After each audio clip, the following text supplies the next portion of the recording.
Erev Tov, everyone. Erev Tov. And welcome. It is Monday night. It is 8 p.m. here on the east side of the United States, here in the diaspora. This is the House of Seven Beggars. Therefore, it must be Zeyde's Story Corner. That's right. Zeyde's Story Corner once again. So we are going to continue. Well, actually, Zeyde is going to continue reading the story, the snake, the snake bridegroom. Yeah, the snake bridegroom. That was it. Yeah, and that was where we left off last week. A cliffhanger. Yeah, a cliffhanger.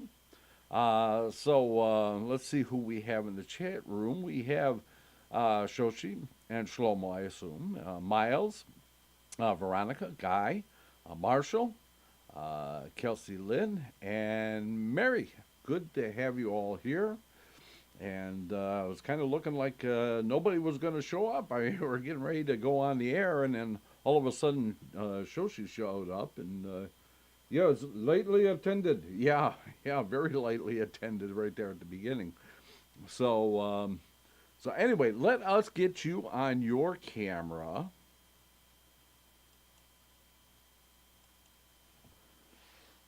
Oh, there we go. I am good looking tonight, am I not?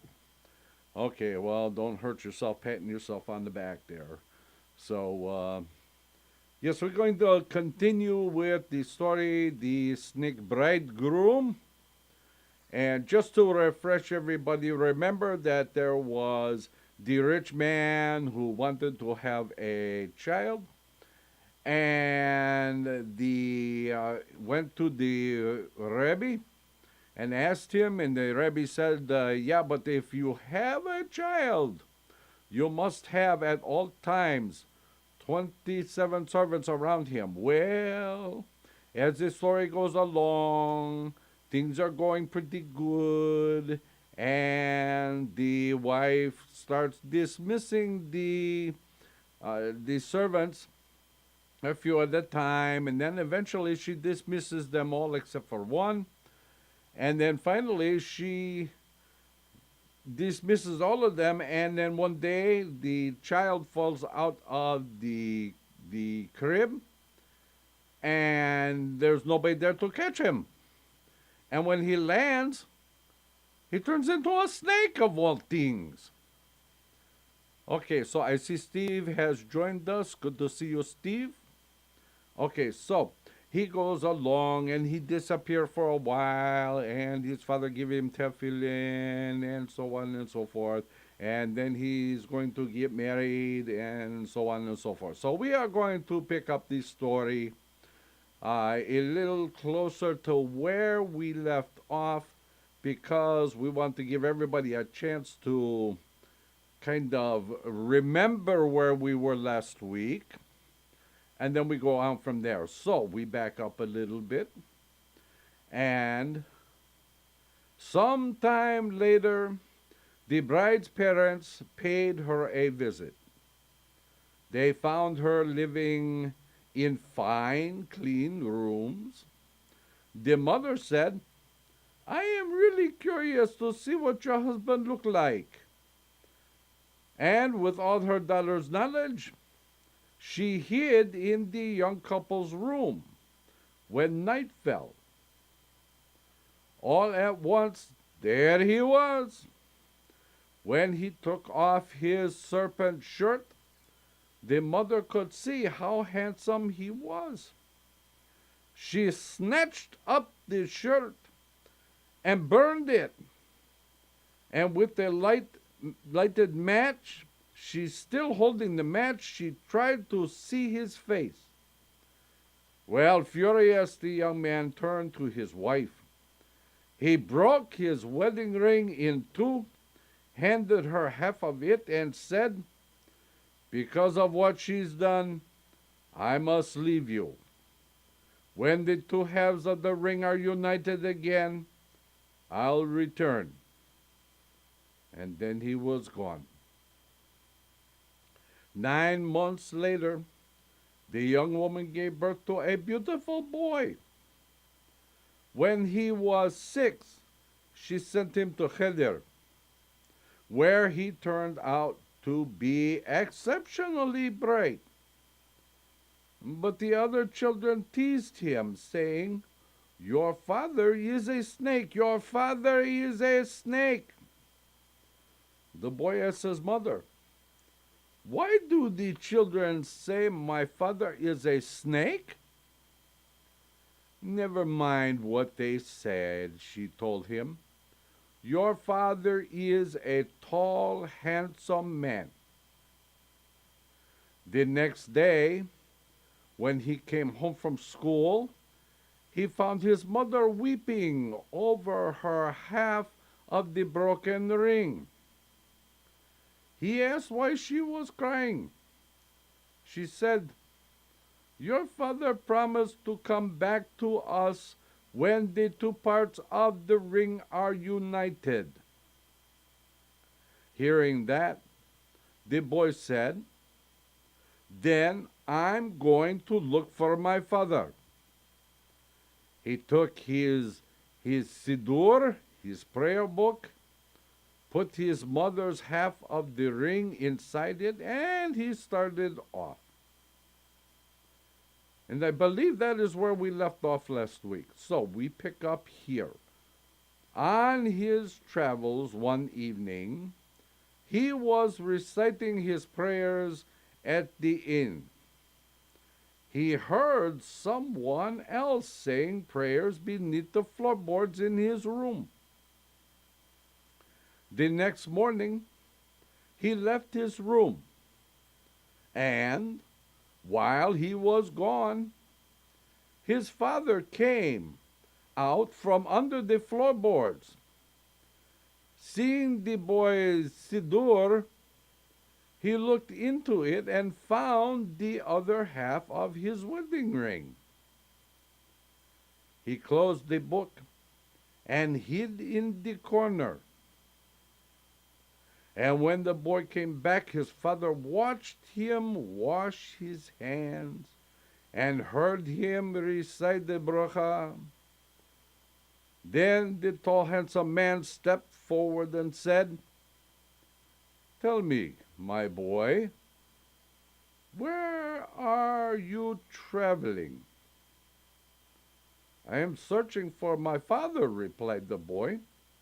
"See," he said, showing his half of the ring, "my father promised to return to my mother when the two halves of the wedding ring were united." The boy's father said, "Watch." And with that, he took out his half of the ring and matched it with the boy's, and the ring at once became whole. "You must be my father," said the boy. "I am," replied the man. "Now, let's go home." And so they went home together. And when they arrived, there was great rejoicing. And the father and the mother and their son lived happily from that day on. And that's the end of that story. Okay. We move on to our next story. This is a good one, too.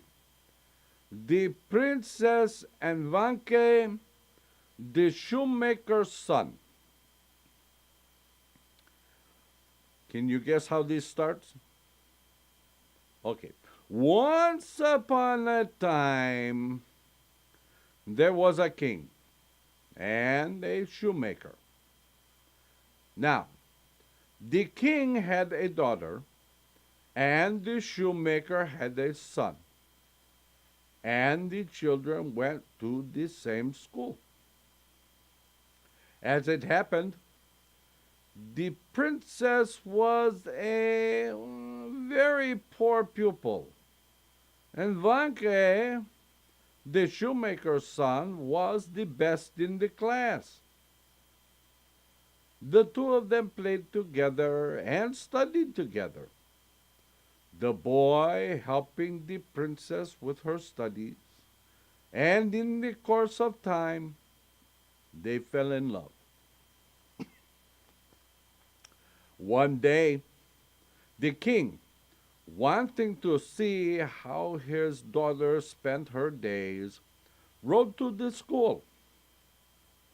There the girls were playing with the girls and the boys with the boys. But his daughter was playing with Vanke. That seemed shameful to him. So the king sent the princess to another school. Still, she wanted Vanke to help her. However, and he soon transferred to her school. When the king next visited the princess at school, he found her playing with Vanke again.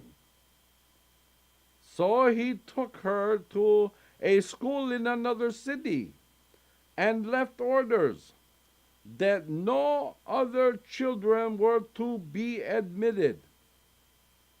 But Vanke went to the city, applied to the school as a teacher, and was set in charge of her class. The king again visited the school to see who her friends were. As before, he found her with Vanke. So he decided to take her out of school and marry her off. The princess said to Vanke, "Though you and I love each other, my father is planning to marry me to someone else. Here, take this money to a sorceress and ask her to help us to outwit my father." Vanke rode away and found a sorceress who gave him a ring. "Tell the princess to slip this halfway onto her finger," she said. "It will make her slightly ill. Then let her slip it all the way on, and she will fall dead." Can you imagine such a thing? What a way to get out of a wedding, huh? When she has been buried, dig her up and take the ring off her finger, and she will come to life again. So, Vanke returned home and gave the ring to the princess. On the day that was set for her wedding, she slipped the ring halfway onto her finger and became slightly ill. The doctors advised her to drink a little wine. Then she pushed the ring all the way down on her finger and fell dead. The doctors waited for 5 days, and when she still showed no signs of life, they buried her. Afterwards, Vanke, fortified by a great deal of brandy, went to the cemetery and dug up the princess. As the sorceress had promised, she came back to life when he removed the ring from her finger. She lay ill in his house for several days, and then she recovered. Now, Vanke and the princess opened a shop to earn their bread. One day the king came by to buy some fine clothing that they sold. You know, he said to Vanke, weeping, your assistant looks just like my daughter. Oh, how I miss her. Vanke said, Your Highness must stop grieving. Why don't you hold a feast for the people of this town? It might lift your spirits. The king took up this idea, and everyone came to the party except Vanke's shop assistant. The king looked everywhere for her and wept when he could not find her. In the meantime, Vanke had set all the guests to telling stories. When it was his turn, he began, Listen, my friends, here's a problem for you to solve. A rich man had a vineyard, and one day its finest vine withered. Some visitors said to him, You have such a lovely vineyard, but that one withered vine mars its beauty. So the rich man tore up the withered vine and threw it into the street. A poor man going by saw the vine and took it home. He planted it and tended it carefully. One day, the rich man came along and recognized the now flourishing plant and said, Give me back my vine. Now, people, what I want to know is this. To whom does the vine properly belong? Why, to the poor man, everyone said. To the poor man. Then Vanke gave the signal, and the princess came in. First she embraced Vanke, then the king, then her mother. Now, said Vanke, to whom does she belong? To me, who rescued her from death, or to somebody else? Everyone said she belonged to him. So they were married and lived happily ever after. Okay, it's a nice story, huh? Okay, this is a really interesting story here. This one is called The Foolish Youth and Eliyahu HaNavi, Elijah the Prophet. So, Donald has joined us. Good to see you, Donald. Once there was a couple who had an only son. He was a foolish youth, not at all gifted. Day after day he sat around on top of the oven doing nothing. Well, nobody lives forever. The youth's father died, and the mother, it goes without saying, couldn't chop wood in the forest. So she begged her son, Please, dear, go into the forest and cut wood. Earn something. But it was as if she were talking to somebody else. He kept sitting on the oven. But Hunger accomplished what past pleadings couldn't. When finally there was nothing to eat, he took an axe and a saw and went off to the forest. Guess you just had to have the right impetus to get you moving, huh? Okay, back to this story. The youth cut wood and packed it up and carried it off to sell, the way everyone else did.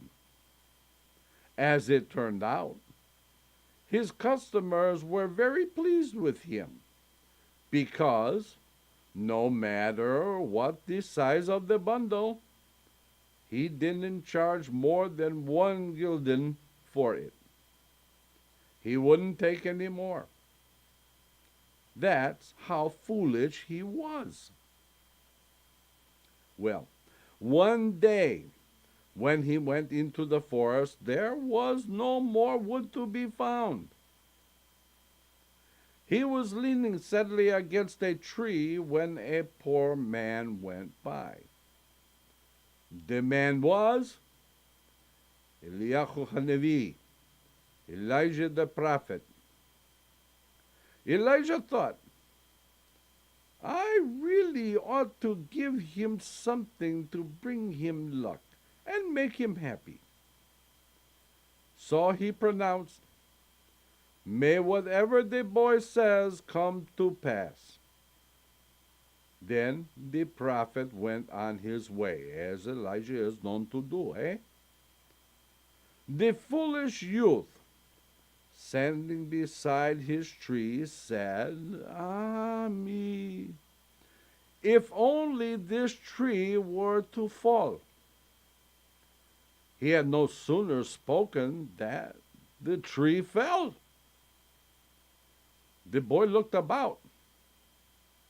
As I live and breathe, the tree has fallen. Then he said, If only I had a strong rope. He had already spoken that a strong rope fell over his shoulders. Fingering it, he said, How nice it would be if I could carry the tree into town. At once, the tree was properly tied and on his back, and he went on his way to the city to sell the wood. As he walked past the royal palace, the king's daughter, a magnificent young woman, was standing on the balcony. She saw a man dragging a huge tree, roots, branches, and all. She burst out into laughter and cried out to her father, the king, What sort of creature is that who can drag such an enormous tree? Irritated, the fool called up to her, May you know as little about why you are carrying a child as I know about why I can carry this tree. And he went on to the market, where he sold the truly enormous tree for, again, just 1 gulden. What a fool. Okay, but let's leave him now and talk about the princess. Not long after the foolish youth went by with the tree, she discovered she was pregnant. She was beside herself. How could such a thing have happened? Then she thought perhaps she was imagining it. So she went to the royal physician, who said, It's not your imagination. You're pregnant, my dear.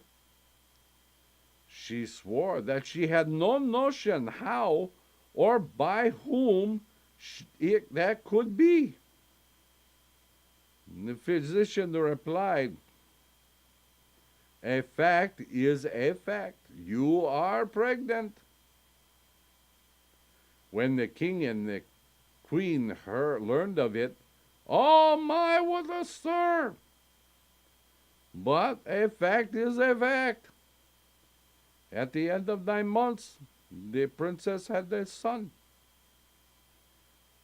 Her parents studied the child's face, and it was very clear that he did not resemble the queen or the king or any of the king's ministers or generals. Who was the father? So, the Senate had a portrait painted of the child and hung it in the great hall. Then they gave a great ball, invited everyone in the city, and searched the faces of all the guests. But the child resembled nobody at all. Too bad. Now what?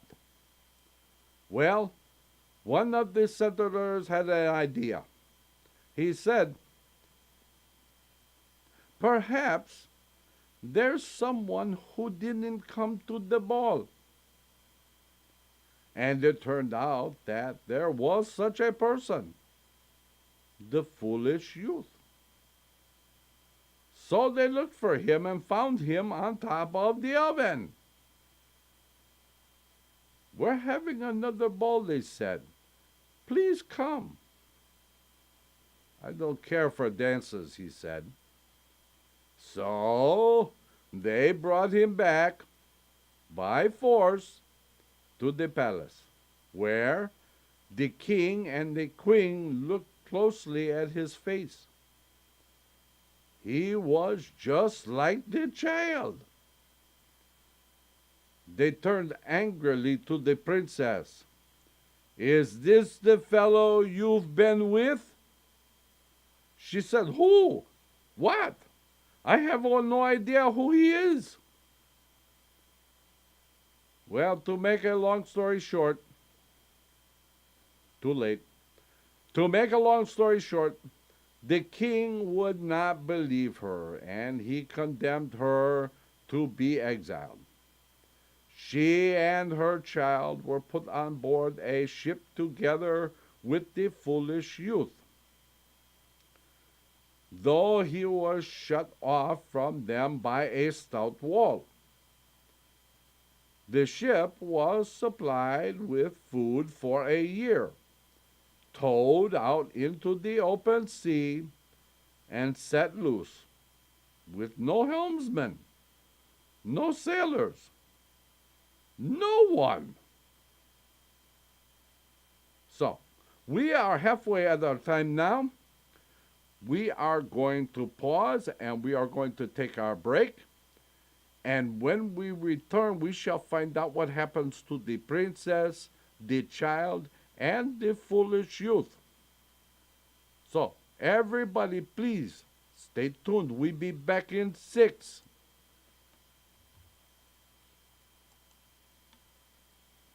Let's all go to the lobby. Let's all go to the lobby. Let's all go to the lobby to get ourselves a treat. Delicious things to eat. The popcorn can't be beat. The sparkling drinks are just dandy. The chocolate bars and the candy. So let's all go to the lobby to get ourselves a treat. Let's all go to the lobby to get ourselves a treat.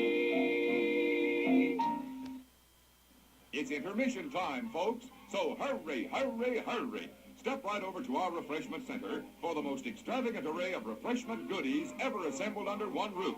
Enjoy breathtaking, mouth-watering goodies. Everything from a snack to a delicious full meal. At our refreshment center, you'll find a large variety of goodies to satisfy your hunger, your thirst, or your sweet tooth. So hurry, hurry, hurry. Visit our refreshment center now. show starts in 5 minutes.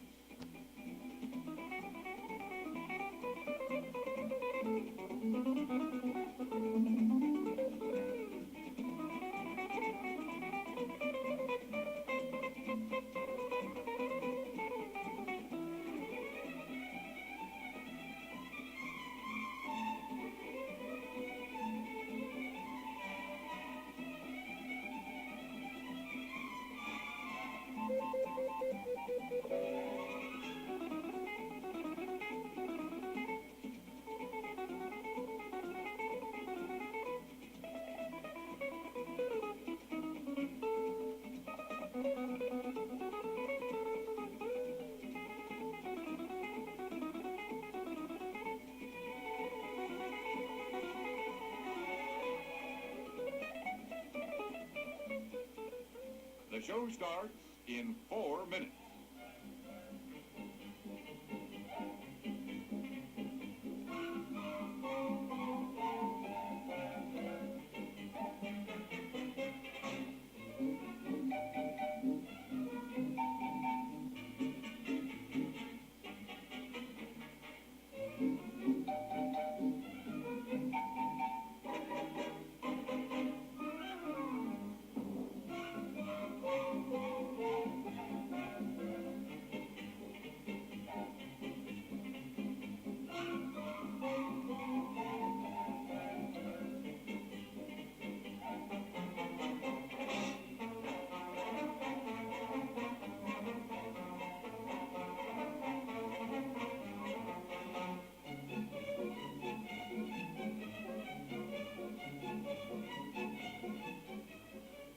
The show starts in 3 minutes.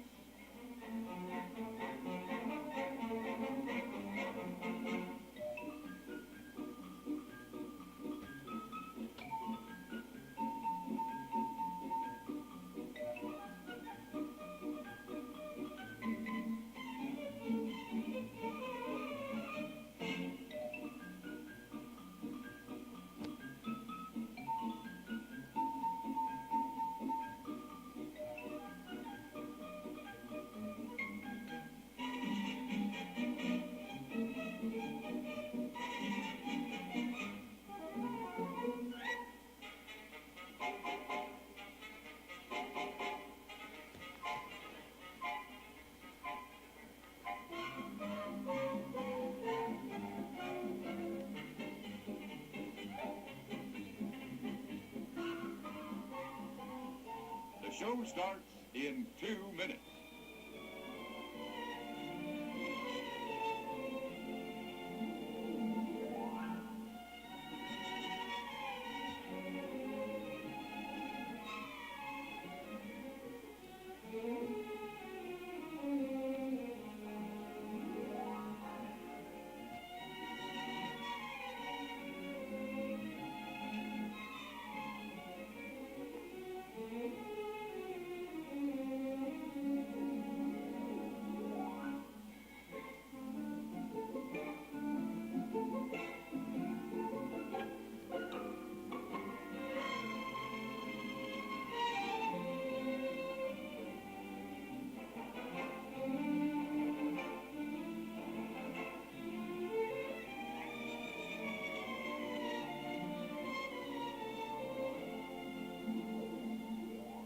The show starts in 1 minute.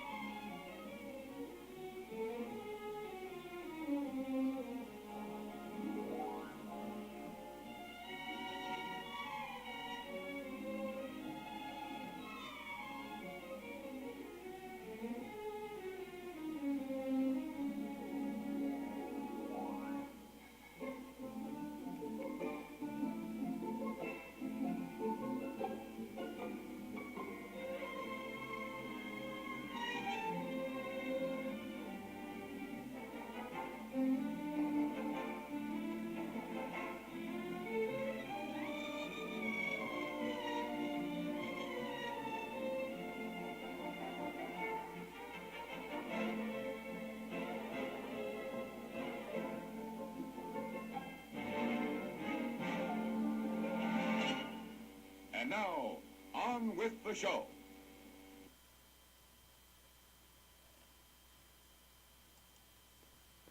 And we are back. Okay.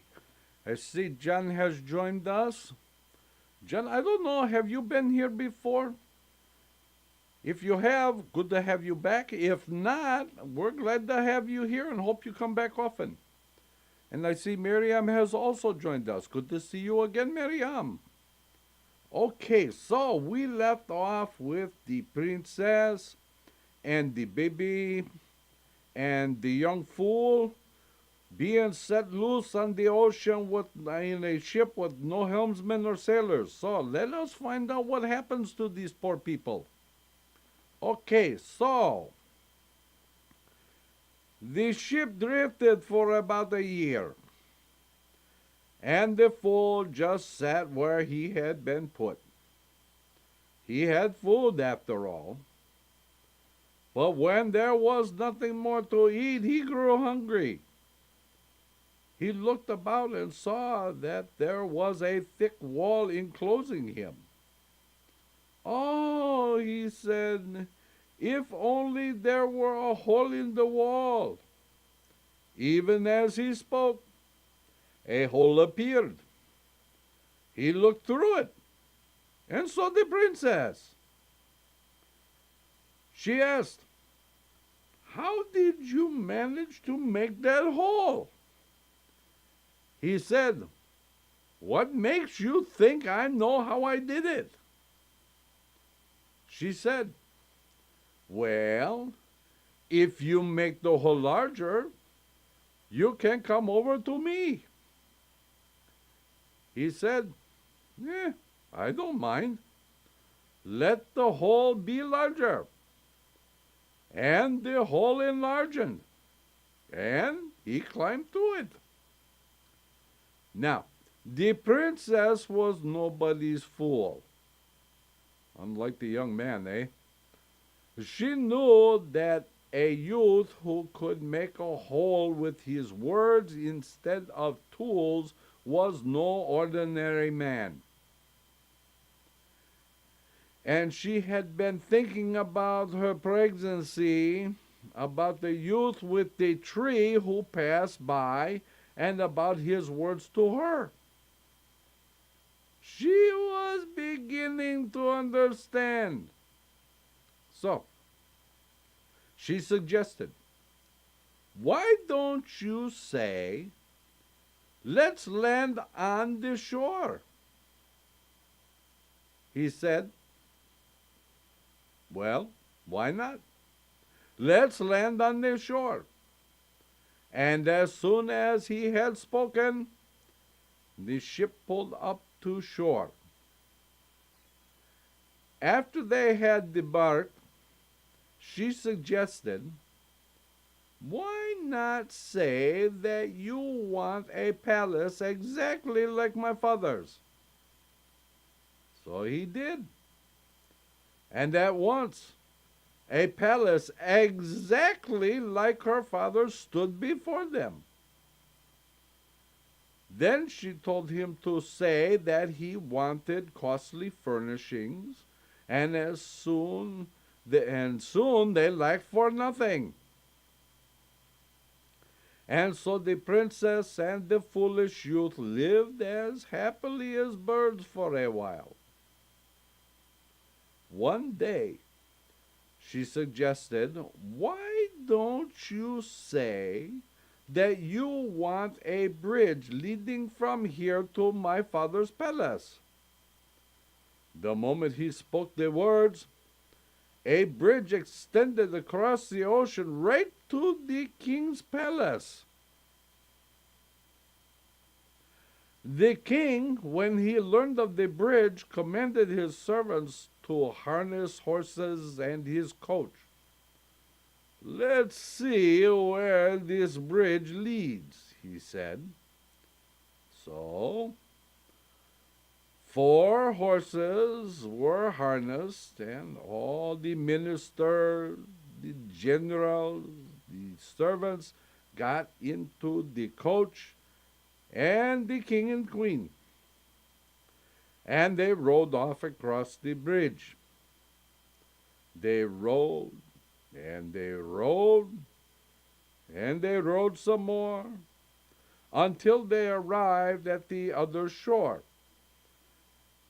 where they got out of the coach and saw what looked exactly like the king's palace. Must have been a big surprise, eh? The king thought, "What's this? Have we turned ourselves around? We are back where we started." Now, the princess and the youth had disguised themselves. So when the king saw them standing on the shore, he asked, "Who are you? And what are you doing here?" They replied, "We are fisher folk." Then they added, "It's nice that you've come, since we're about to celebrate our marriage. Won't you be our guest?" And so the marriage was celebrated. Do you think there is anything lacking? It was all exactly as if the richest of kings had arranged it. Golden dishes, golden spoons, and wonderful foods that were served they are impossible to describe. A golden goblet set with gemstones was placed before the king. Such a goblet that the king couldn't keep his eyes off it. Everyone ate and drank for a day and a night. Then, as the guests were leaving, the princess suggested to the fool, "Why not say that you want the goblet to fall into the king's pocket?" So the youth did, and the goblet did. Well, the king and queen and their entourage drove off. And after a while, the princess and her husband pursued and overtook them. "Please don't take it ill," the princess said to the king, "but one of your people has gone off with the goblet." Hearing this, the king grew angry. He said, "Who would dare? I'll see that whoever has your goblet is put to death." Well, they started to search everyone. The king, putting his hand into his own pockets, cried out, "Oh dear! Look! I have the goblet!"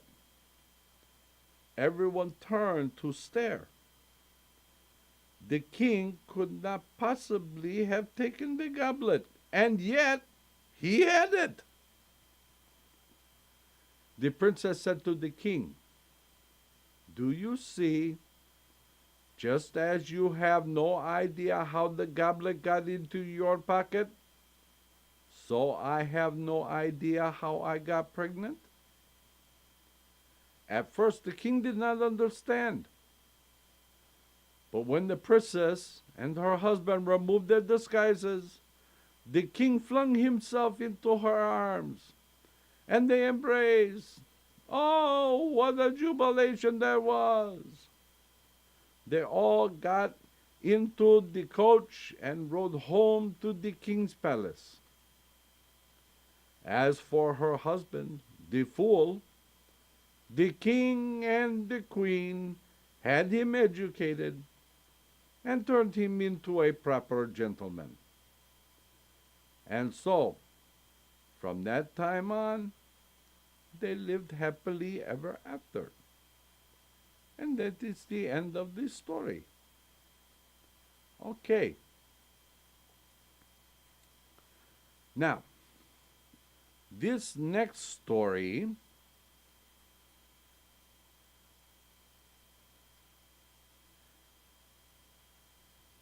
I am reading to see what Miles has to say. Miles has to say, I wonder if there's any stories, literature about ancient Israel, missions like Hayam Abif or Tubal Cain. Interesting. Hiram Abif is a legend. He did not actually exist. He is made up. But Tubal Cain, that is a different story. And maybe there is a story. We shall have to find out. Okay. Now, this story is called The King's Lost Daughter. Can you guess how it starts? Once upon a time, there were two kings. One German and the other Polish. And they always lived in peace. It happened one day that the daughter of the Polish king disappeared. She was nowhere to be found. And the king had notices put up announcing that whoever could locate his daughter and bring her home could become her husband. Well, the German king's son went walking one day with his friend, a fisherman's son. When they saw the notices, the fisherman's son said to the German king's son, "Shall we look for the king's daughter?" "Agreed," said the king's son, and off they rode. They rode on until suddenly the horses stopped and refused to go any further. They beat them with whips and then with rods, but the horses would not budge. Then they heard a voice from on high saying, "Beat not your horses, they may not go any further." How were they to go on? This was a matter in which God was involved, heaven itself. So they decided to send for a rabbi. Now, when the rabbi came and learned what had happened, he bade them dig where the horses were standing. They dug and they dug until they uncovered the door. The fisherman's son and the rabbi opened the door, and the youth descended through into a cellar where they found a man wearing a talit, a prayer shawl, over his head, and standing before a pair of black candles. "What is it you wish, my children?" asked the man. After hearing their story, the man said, "If you want to know where the king's lost daughter is, you'll have to swear by these black candles that you will never tell anyone I am here." Well, they swore by the black candles. Then he said, "Refill the hole and drive on until you come to a bridge. Under that bridge, you'll find a golden rod. Swing the rod first to the right and then to the left. A road will appear before you, and you'll see a glass mountain in the distance. A horse will be standing on the summit of the glass mountain. One of you must mount that steed and shut your eyes. The horse will run so fast that the rider will feel that his flesh is being torn from his body. But he must keep his eyes closed, or else he'll fall down from the mountain. The boys ascended from the cellar, refilled the hole, and rode off along with the rabbi. They came to a bridge and found the golden rod.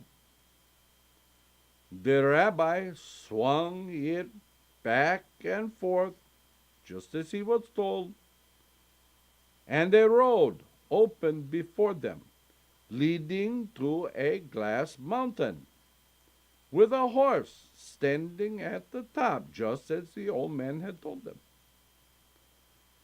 When they came close to the horse, the fisherman's son said to the prince, "You mount the horse."